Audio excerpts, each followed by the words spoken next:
Here's Brody Brazil.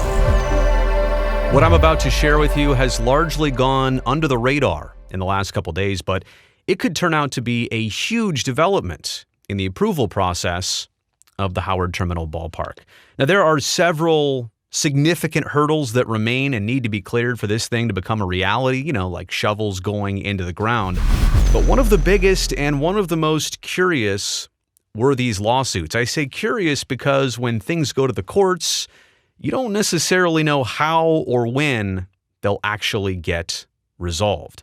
But it turns out, as of a couple days ago, Monday, we've got a really good idea that things are moving quickly.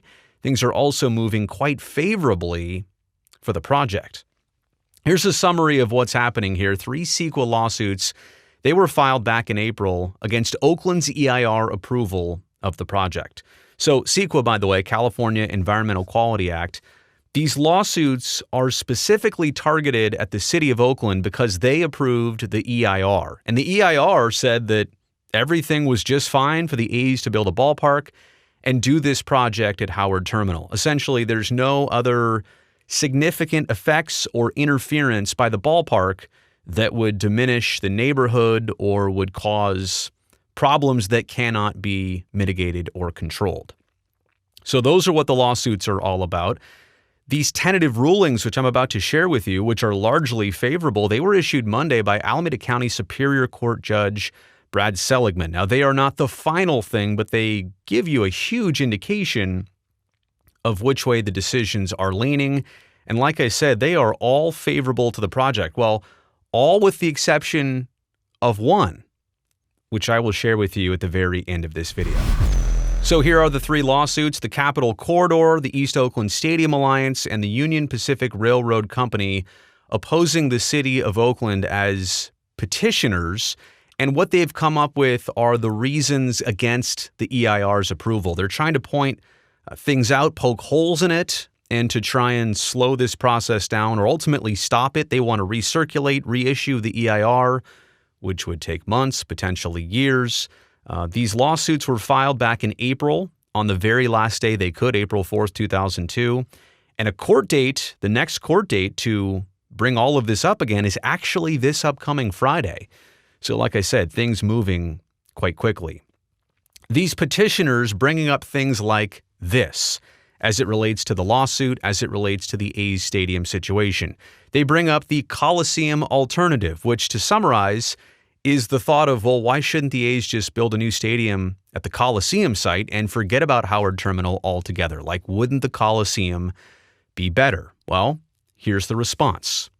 Ultimately, it was determined the COLISEUM alternative was, quote, infeasible and less desirable than the project, end quote. The project, by the way, is the Howard Terminal site.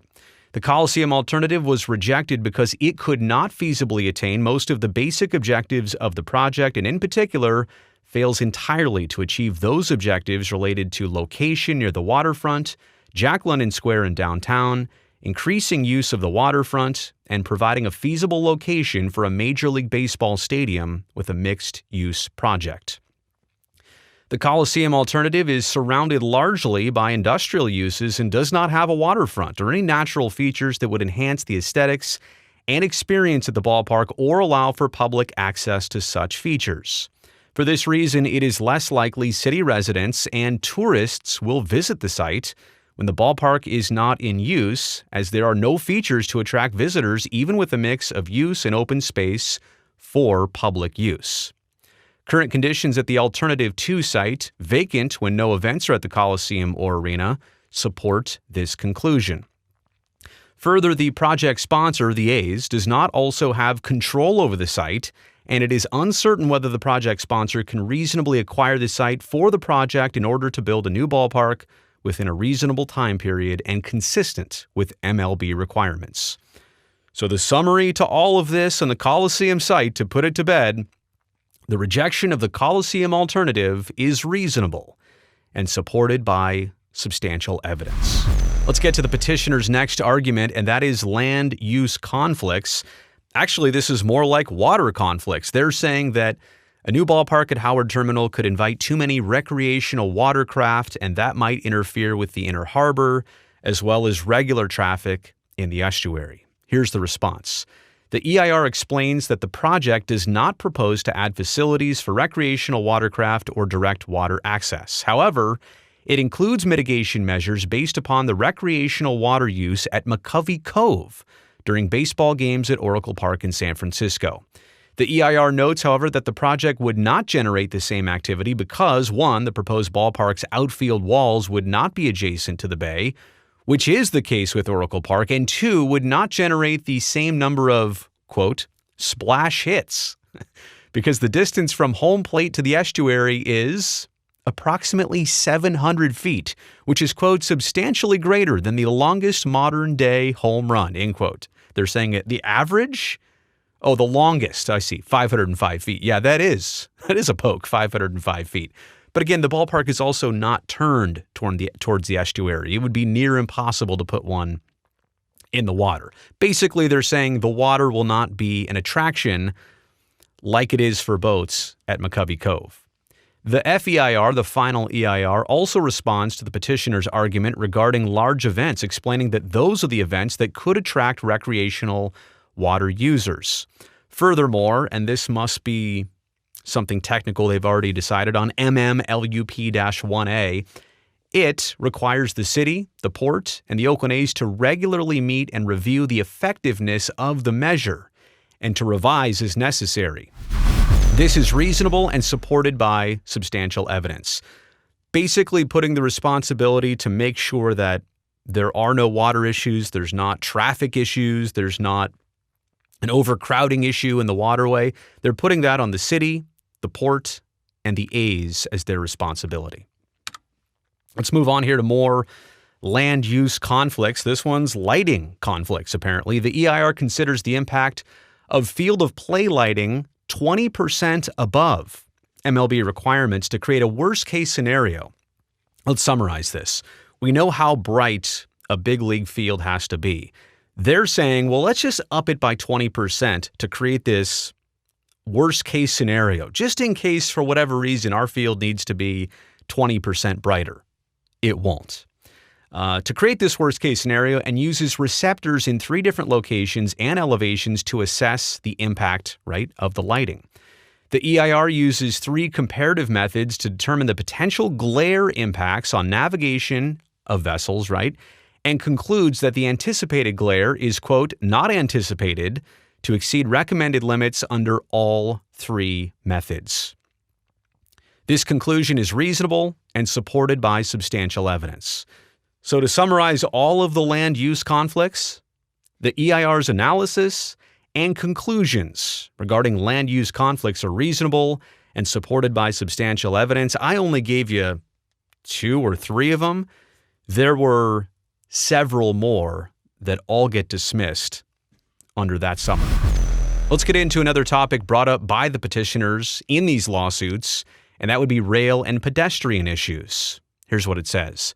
The FEIR, the Final Environmental Impact Report, responds to comments regarding risky behavior at Petco Park in San Diego. The FEIR outlines the differences between Petco Park and Howard Terminal and describes how the elements listed in Mitigation Measure Transportation 3A would further enhance pedestrian safety along the crossings, which include pedestrian gates and avoiding gaps in the fencing at vehicular crossings. And that basically is the problem that was pointed out with Petco Park. They did it, but maybe not essentially in the safest fashion, and that is something that the A's in Oakland and Howard Terminal will do. They will take care of this additional fencing, avoiding these gates, to make it that much safer that you can only cross the train tracks at specified openings and not anywhere in between.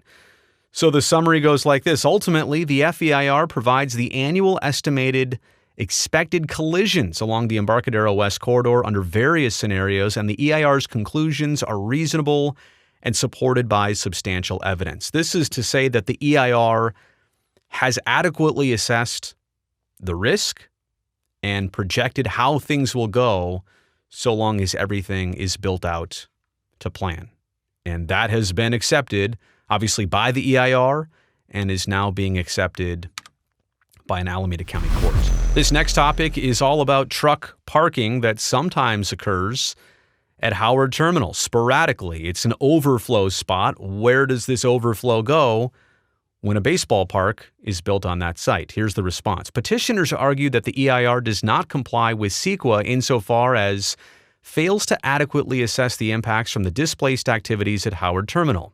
Petitioners argue that the EIR fails to disclose the lack of sufficient capacity at the port to absorb displaced truck parking, and 2, improperly assumes that the Roundhouse or Oakland Army Base could absorb overflow, neither of which have sufficient capacity. Further, petitioners argue that the EIR fails to analyze the reasonably foreseeable air quality and transportation impacts associated with relocation of truck parking and other ancillary activities at Howard Terminal, which petitioners argue are not speculative. And here's the response and the summary. Ultimately, the EIR discloses the impacts, includes a sufficient investigation of alternatives, and does not violate CEQA by not including speculative analysis of more remote relocation options.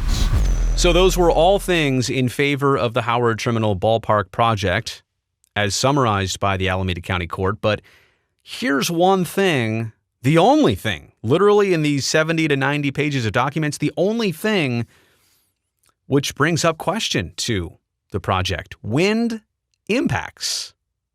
Not the creation of wind, but how wind will be dealt with and mitigated with the project. I'll just read it to you. The EIR engaged a detailed preliminary report using a scale model of the proposed project, disclosed the significant and unavoidable impacts as well as the unknown conditions, and committed to mitigating the impacts through a future study. While petitioners do not dispute that the true magnitude of future wind impacts cannot be determined until there are, specific building plans, they argued that the proposed mitigation is impermissibly vague and open-ended and lacks any performance standard. It requires a wind expert to demonstrate to the satisfaction of the city that there is no impact, or if so, to demonstrate the feasible mitigation strategies, including a laundry list of potential modifications. What the mitigation measure lacks, however, is any performance standard. So because there is no wind performance standard, the judge has said this: thus, the EIR improperly defers mitigation measures for wind impacts. Didn't see that one coming. Interesting. Also, probably not the end of this. That one can probably be resolved in a number of different ways. You would have to think, right? You'd have to think. So that's it. The court date is on Friday. This all moves forward, and it all seems to move in a direction favoring Howard Terminal. Just wanted to update you on all of that. Again, this is not by any means the only thing going on and that needs to be dealt with as it relates to the Howard Terminal Ballpark Project, but this is a big one, and this was a questionable one.